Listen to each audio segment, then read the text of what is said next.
अस्सलाम वालेकुम दोस्तों, मैं हूं सैयद मुसअब गज़नवी। मैं इस वक्त मौजूद हूं मस्जिद नबवी में। और मस्जिद नबवी का जो ये गेट है उमर इब्नुल ख़त्ताब इसके बिल्कुल सामने मौजूद हूं। मैं आज जो अहम मौजू है जिस पे बात करना चाह रहा हूँ ये है कि क्या आपको मालूम है कि मस्जिद नबवी की तामीर किस जगह पे हुई है और आखिर इसको तामीर करने का क्या मकसद था। क्या ये भी वैसे ही मस्जिद है जैसे हमारी मोहल्ले के अंदर मौजूद कोई मस्जिद हुआ करती है।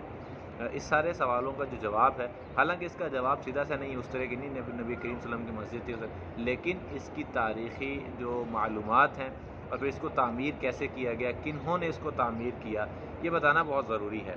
सबसे पहले तो ये बात याद रहे कि नबी करीम सल्लल्लाहु अलैहि वसल्लम जब मक्का से मदीना हिजरत करके पहुँचे तो ये मस्जिद नबी को उस जगह पे तामीर किया गया है जहाँ पे नबी करीम सल्लल्लाहु अलैहि वसल्लम की ऊँटनी बैठी थी। वो जगह जो है वो दो यतीम बच्चों की थी जो उन्हें रकम अदा करके ख़रीदी गई। उस ज़मीन के अंदर कुछ मुशरिकीन की जो है वो कब्रें भी थीं, खजूर और बरगद के दरख्त भी थे, वहाँ पे वैराना था। तो नबी करीम सल्लल्लाहु अलैहि वसल्लम ने यूँ किया कि मुशरिकीन की जो कब्रें हैं उनको उखड़वा दिया, जो वहाँ पे दरख्त लगे हुए थे खजूरों के और बरगद के, उनको किबला रुख लगवा दिया। और उस वक़्त किबला जो था वो बैतुल मक़दस था, यानी कि खाना काबा नहीं था, बैतुल मक़दस था। और फिर उससे हट के जो दूसरी चीज़ वो ये है कि उस वैराने को अल्लाह के नबी ने बराबर करवा दिया। यानी कि वैराना आपको पता है कि मुख्तलिफ़ झाड़ियाँ होती हैं, ऊंची नीची जगह होती है, उसको बराबर करवा दिया।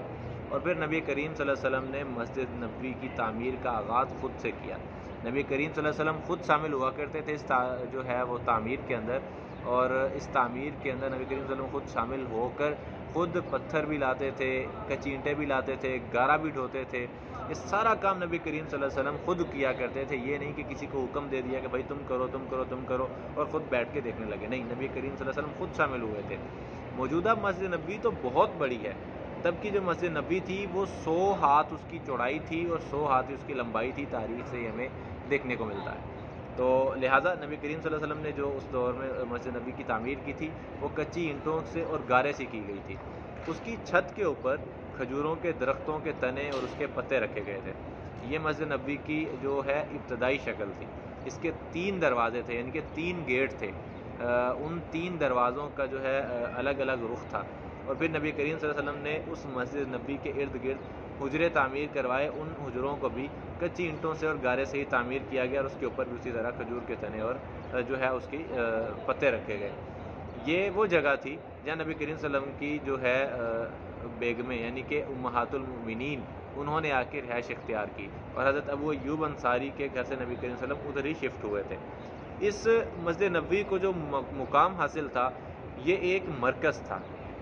यहाँ पे लोग आके बैठा करते थे, आपसी ताल्लुकात उनके बेहतर हुआ करते थे। यहाँ से मुहिम्मात भेजी जाया करती थी, यहाँ से इलाके के इंतज़ाम व इंसराम के मुतालिक जो है वो बात की जाती थी।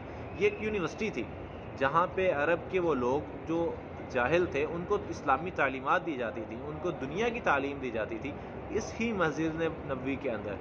इसके अंदर किसी भी किस्म की कोई फ़र्क को रवा नहीं रखा जाता था, यानी कि दीनों दुनिया की तालीम को यहाँ दुनिया के अंदर जो है वो तालीम दीन जो है वो हर किसी तरह की तालीम को जो है वो प्रेफर करता है, उसके अंदर तफरीक नहीं है। ठीक है, नबी करीम सल्लल्लाहु अलैहि वसल्लम की इसी मस्जिद नबी के अंदर अरब के वो लोग जो नए नए मुसलमान हुए थे उनके लिए तालीम का इंतज़ाम किया गया था, यानी कि ये एक यूनिवर्सिटी थी। और फिर ये एक पार्लियामेंट थी जहाँ पे शूरा मुनक्कद हुआ करती थी। यहाँ पे जो इलाके के मुअज़्ज़िज़ीन आया करते थे, बड़े बड़े मामलात के ऊपर डिस्कशन हुआ करती थी। और मदीना की रियासत का सारा इंतज़ाम इसी मस्जिद नबवी से शुरू हुआ था।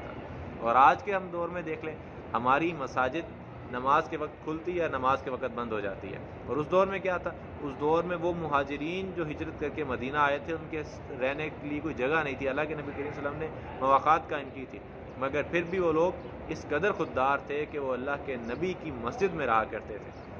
अल्लाह के नबी की मस्जिद में जिनके घर सर पे जो है सर ढकने को छप नहीं थी, वो वहाँ पे रहा करते थे, सोते थे, वहीं से काम पे जाते थे, वहीं पे उनका जो है ज़िंदगी बसर होती थी। मस्जिद एक ऐसी जगह थी, यानी कि मस्जिद एक कम्युनिटी हाउस था जहाँ पे हर फ़िरके से, हर ज़िंदगी के जो है मुख्तलिफ़ हिस्सों से ताल्लुक़ रखने वाले लोग आके बैठते थे, आपस में गुफ्त व शनीद करते थे। वो अरब जो एक दूसरे के पास बैठना जो पसंद नहीं करते थे, गवारा नहीं करते थे, वो इकट्ठे होकर बैठने लगे। اور اس تمام معاملات کو اس مسجد نبوی کے صحن میں، اس مسجد نبوی کی ہال کے اندر دیکھا جانے لگا۔ اللہ کے نبی کے صحابہ روحانی اسلامی شریعت کی، قرآن کی تعلیم حاصل کرنے کے لیے یہیں آتے تھے۔ یہیں پہ اللہ کے نبی دنیا کے تمام معاملات کے بارے میں صحابہ کرام کو گائیڈ لائنز جاری کرتے تھے، کیونکہ مسجد نبوی کو ایک مرکز کی حیثیت حاصل تھی۔ آج کے مساجد کی طرح نہیں جو کہ کسی بھی وقت آپ چلے جائیں تالا لگا ملتا ہے، صرف نماز کے وقت کھلتی ہے اور وہاں پہ چند گنے چنے لوگ آتے ہیں۔ آج کے دور میں مسجد کو صرف اور صرف نماز تک محدود کر کے رکھ دیا گیا ہے، حالانکہ مسجد کی حیثیت کمیونٹی سینٹر سے کہیں بڑھ کے ہے۔ اللہ کے نبی کی وہ مسجد نبوی، وہ جو کسی دور میں 100 ہاتھ لمبی اور 100 ہاتھ چوڑی تھی، آج بے تحاشا رقبے پہ پھیلی ہوئی ہے۔ یہاں پہ روزانہ کی بنیاد پہ لاکھوں زائرین آتے ہیں اور آ کے اللہ کے نبی کی مسجد میں نماز ادا کرتے ہیں۔ اور پھر نبی کریم صلی اللہ علیہ وسلم کا روضہ بھی یہیں ہے، روضہ مبارک، اور اللہ کے نبی کی آخری آرام گاہ بھی یہیں ہے۔ یہ وہ تمام تاریخی معلومات تھیں جو میں نے آپ تک پہنچائی ہیں۔ آپ کا فرض بنتا ہے کہ اس کو دوسروں تک پہنچانے کے لیے اس ویڈیو کو شیئر کیجئے، تاکہ دوسرے لوگ بھی جو یہاں آنا چاہتے ہیں، جن کے دل میں یہ تمنا ہے، وہ یہاں آنے سے پہلے اس متعلق کچھ نہ کچھ گائیڈ لائن حاصل کر سکیں۔ یہاں پہ دنیا کے ہر نکر سے لوگ، ہر کونے سے لوگ آتے ہیں، کیا انڈونیشیا، کیا ملائیشیا، کیا امریکہ، کیا روس، کیا پاکستان، کیا بنگلہ دیش، یہاں پہ ہر طرح کے لوگ آتے ہیں، مختلف رنگ و نسل سے تعلق رکھنے والے، مختلف زبانیں بولنے والے، یہاں پہ آ کے اللہ کے سامنے ایک ہی، اللہ کے نبی کے گھر میں کھڑے ہو کے ایک ہی زبان بولتے ہیں، وہ اللہ کی وحدانیت کی زبان ہے، نبی کریم صلی اللہ علیہ وسلم کو سلام بھیجنے کی زبان ہے۔ اللہ تعالی ہمیں بھی یہاں پہ ہمارا آنا قبول فرمائے، اور سلام ہے اللہ کے نبی کی ذات تک کہ جنہوں نے ہمیں راہ ہدایت پہنچانے کے لیے اپنی زندگی جو ہے وہ وقف کی، اللہ کے بتائے ہوئے ہر اصول کو ہم تک پہنچانے کے لیے تگ و دو کی۔ یقیناً انہی کی محنت کی وجہ سے، انہی کی اس کام کی وجہ سے آج دنیا بھر میں اربوں خربوں لوگ مسلمان ہیں، اور سب سے بڑھ کے آج ہمیں اللہ تعالیٰ نے مسلمان جو ہے وہ بنایا ہوا ہے۔ یقیناً اللہ کے نبی کی دعائیں ہیں اپنی امت کے لیے کہ آج ہم پہ کوئی بڑا عذاب نہیں آتا، ورنہ ہمارے جو کام ہیں، ہمارے جو کرتوت ہیں، وہ کسی بڑے عذاب کے مستحق ہی ٹھہر سکتے ہیں۔ اللہ معاف کرے، اللہ تعالیٰ ہم پہ اپنا خاص رحم اور کرم نازل فرمائے، اللہ تعالیٰ ہماری حفاظت فرمائے۔ اور یقیناً یہ ایک خوش قسمت مرحلہ ہے، لمحہ ہے کہ میں اللہ کے نبی کی مسجد کے باب عمر کے سامنے بیٹھ کے آپ لوگوں سے مخاطب ہوں۔ یہ زندگی کا میرا سب سے قیمتی لمحہ ہے، میری زندگی کے بہت سے خوبصورت لمحات میں سے ایک ہے کہ اللہ تعالیٰ نے مجھے سعادت دی ہے۔ اللہ تعالیٰ ان سعادتوں کو بارہا جو ہے مجھے یہاں پہ آنے کی جو ہے وہ توفیق عطا فرمائے۔ اللہ تعالیٰ مجھے ہر سال، ہر 6 ماہ بعد، 3 ماہ بعد اللہ اپنے گھر کی اور روضہ رسول کی جو ہے زیارت وہ مجھے نصیب فرماتے رہیں۔ بہت شکریہ آپ کا، اس ویڈیو کو شیئر لازمی کیجیے گا۔ السلام علیکم۔